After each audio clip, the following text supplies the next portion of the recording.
Good day to you. May Tebow be with you, and also with you. Welcome to Steve's Shack, Week 7. Tried to avoid it, but there's no way around it. You gave me something great, but you've got this coming to you for what you've done for me lately.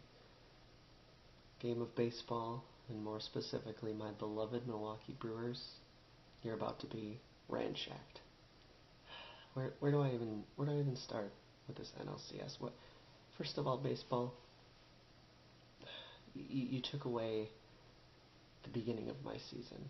I'm not saying I'm blaming you for the fact that I'm 1-5 right now, but I am blaming you for the fact that I couldn't sufficiently enjoy the beginning of football the way that I always do, because I was sucked so deeply into the vortex of your boring, slow, almost unmoving pitch-by-pitch monotony to the point where I couldn't even, I was a zombie. I was a walking dead, and I could not enjoy the fast-paced, hard-hitting, beautiful conglomeration of unadulterated mayhem that is a football game. It's a beautiful chess match played in a gladiator's coliseum, and I couldn't enjoy it because you stole my heart and sucked my soul out from inside of me. And for what? For the most disgusting display of NLCS crap I've ever seen. Sean Markham? Really? Game 6? You decided, oh well, he did give up a grand slam in the NLDS, and he did give up, well, he didn't give up all 12 runs, but he might as well have in game 2. But you know what? Yeah, I'm gonna go ahead and give him the first inning of Game 6, and the whole season's on the line. No, that's a great idea, Ron. He had a great season, but that doesn't make any sense. That was stupid. And Mark Kotsay in Game 3, really, Mark freaking Kotsay. That dude literally could be my father. Like seriously, I don't know who my biological father is. It could be Mark Kotsay.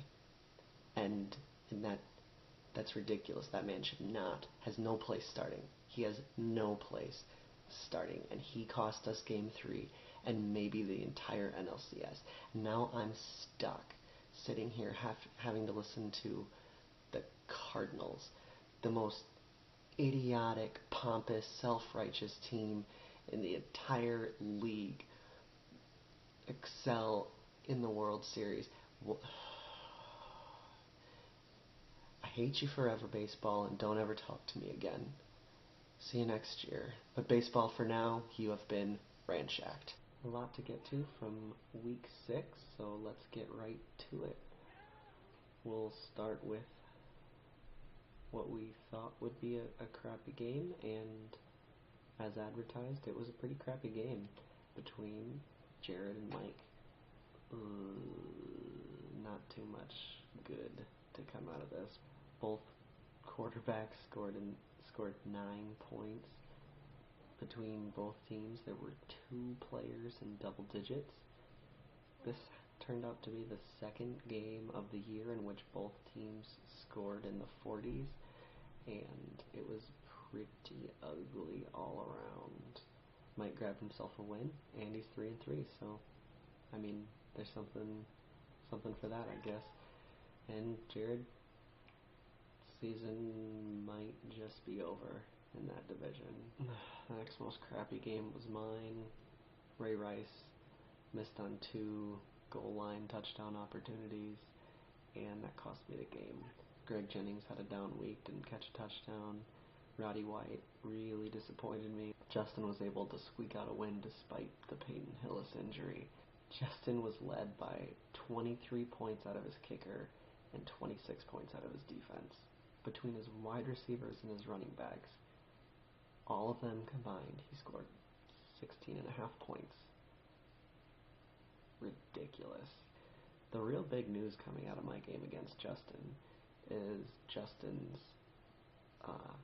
really depleted running back core now that Peyton Hillis is got an injury. Don't know how he's going to last. Ben Jarvis, Green Ellis is going to be, you really cannot expect any kind of consistency out of a Patriots running back. So, real issues. But I guess when you're scoring 49 points out of your defense and kicker, that's going to help you win a game. Subsequently, Justin is in really good shape right now. He's gotten to that very sneaky 4-2 mark, and really in the thick of things in the red division. I, however, am in very dire straits now at 1-5. Not too much interesting happening in the game between Hedgie and Allen. We said Hedgie was going to lose, and he did. Eli Manning didn't have a very good game. Really nobody outside of Frank Gore had a good game, and I guess Santonio Holmes for Hedgie. And Allen got just enough to win. Really though, Allen might want to have some concerns if things keep going the way they are. You see a downward trend in Allen's points from week to week over the past 4 weeks. So if Wes Welker has a down week, Allen is going to be in trouble. That's pretty much all there is to it. He's built up a nice lead for himself, but the way his team is headed, it could fall apart or unravel very quickly. In the GOT dubs, that would have been probably the 1B category. Jesse managed to get another 100-point outing out of his team. Very, very balanced approach. Fred Jackson helped him out a lot. The Cam Newton end of the Roddy White for Cam Newton trade didn't really go the way he had hoped in this particular week either. Crafty little pickup, grabbing the Bengals defense, playing that matchup game, and they got him 22 points. He still managed to get 100 points. Kudos to Jesse on a hard-fought win. Kevin, his team continues to somehow produce very respectable numbers, and now it's going to be interesting. Jesse got a big win here, tying up the league's or the season series between him and Kevin. I think it'll be very interesting how things shake out in the end in our blue division. The main event in the GOT dubs turned out to be a relatively one-sided affair on the side of BG. He had 2 monster games, one from an expected source and one from a less expected source. Ahmad Bradshaw broke out for 3 touchdowns. I'm sure BG is hoping that this is going to signal the beginning of something really nice for Bradshaw, because if it does, BG could have found the balance his team desperately needs, with Bradshaw and Mendenhall anchoring his running back core. If I was going to choose a descriptive word for it, I would describe his wide receiving core as capable, and that might be all he needs to get himself through that crazy red division as it sits right now. This game is huge for BG with regards to playoff seeding down the line. This win could seal up the division for BG. Where do I start around the NFL? There is a lot to get to. The Brewers season, as you already know, is over, and so I've actually gotten to pay attention closely to the world of the NFL. A lot of movement, a lot of quarterback carousel happening right now.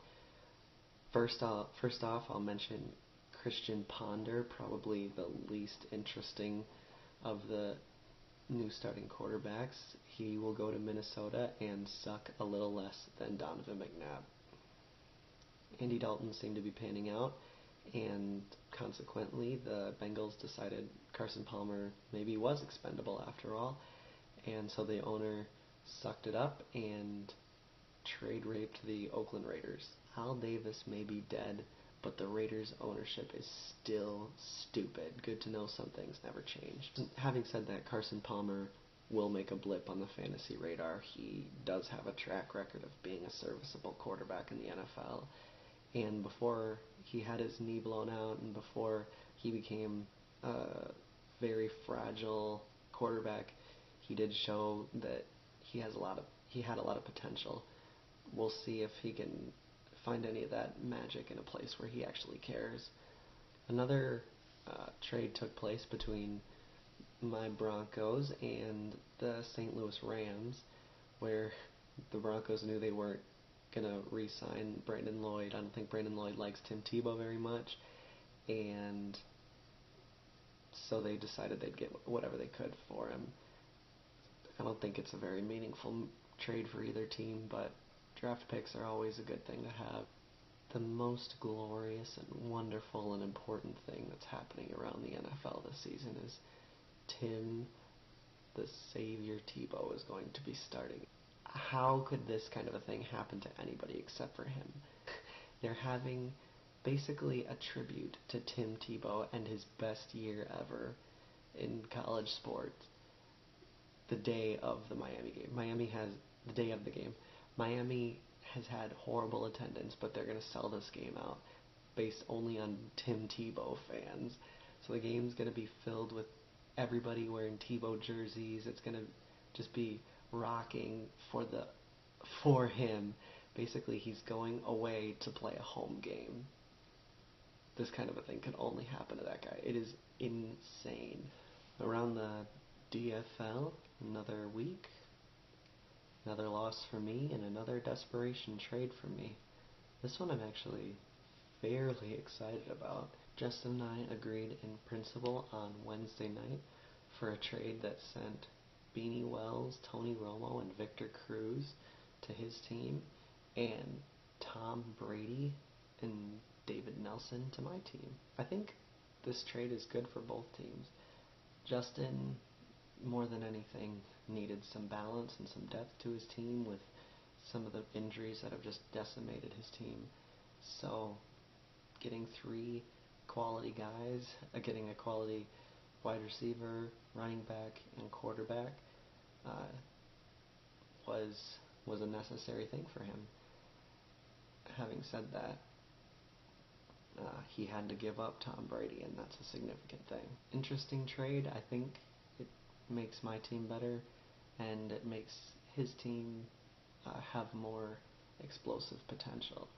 So for me, all I had to really give up was my number 2 running back. That was the thing that might be hurtful for my team. However, I think I have some options to fill that void. Justin had to obviously give up the second best quarterback in fantasy football right now, but really he got a lot for him. He got 3 starters, so win-win, I think. Win-win, I hope. Great to see everybody still very active and keeping up with the goings-on around the NFL and who might impact their fantasy teams. Mike put the league on notice that Drew Brees is on the trading block. He's willing to listen to any offers that people might have. He has desperate need for wide receivers. Right now, his team's wide receiving core is really just not very consistent and not very trustworthy. So it'll be interesting to see if anybody bites on as blue chip a guy as Drew Brees is. This is also a really interesting development for Mike because sitting on his bench, really all he's got is Alex Smith. I'm curious as to what Mike would have to say as to the question of, do you think Alex Smith is the kind of guy who can lead your team to a championship if you lose a franchise quarterback like Drew Brees?